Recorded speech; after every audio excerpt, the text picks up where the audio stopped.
আসসালামু আলাইকুম প্রিয় ব্রাজিল ফুটবল ফ্যান্স। দর্শক, আপনারা সকলে জানেন চলতি মাসের 11 তারিখ এবং 16 তারিখ ব্রাজিল দুটি বিশ্বকাপ বাছাই পর্বের গুরুত্বপূর্ণ ম্যাচ খেলবে এবং এই দুটি ম্যাচ খেলার জন্য কিন্তু ডরিবাল জুনিয়র যে স্কোয়াডটা গঠন করেছে সেই স্কোয়াডই কিন্তু এবার জায়গা পেয়েছে ব্রাজিলিয়ান তরুণ তারকা সাভিনিও। মূলত সাভিনিও কিন্তু ম্যানচেস্টার সিটির একজন ফুটবলার। গত উইন্ডোতে সাভিনিওর একটা ইনজুরির কারণে কিন্তু তিনি ব্রাজিলের দুটি ম্যাচ মিস করেছিলেন, তবে এবার কিন্তু সাভিনো জাতীয় দলের সঙ্গে যুক্ত হয়ে গিয়েছেন এবং সাভিনো কিন্তু অনেক আত্মবিশ্বাসের সঙ্গে বেশ কিছু কথা বলেছেন। মূলত সাভিনো কিন্তু ব্রাজিল ইনসাইডকে দেওয়া একটা সাক্ষাৎকারে ব্রাজিলকে নিয়ে বেশ কিছু কথা বলেছেন। সেই কথাগুলো আমি আপনাদের সামনে এখন তুলে ধরছি। সাভিনো বলেছেন, সময় এসেছে সমস্ত খেলোয়াড়দের জন্য একটি খুব ভালো মুহূর্ত, সত্যিকার অর্থে ব্রাজিল কি তা দেখানোর, যেখানে আমরা থাকার যোগ্য।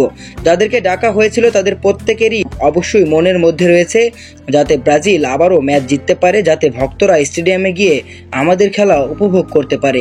মূলত সাভিনো কিন্তু এত তরুণ একজন ফুটবলার, মাত্র 20 বছর বয়স তার, এবং তার এই 20 বছর বয়সে তিনি ইপিএল, লা লিগা বলেন যেসব জায়গায় তিনি এখন পর্যন্ত খেলেছেন সেখানে আসলে নিজের জাতটা কিন্তু ভালো মতোই চিনিয়েছেন ভক্ত সমর্থকদের কাছে।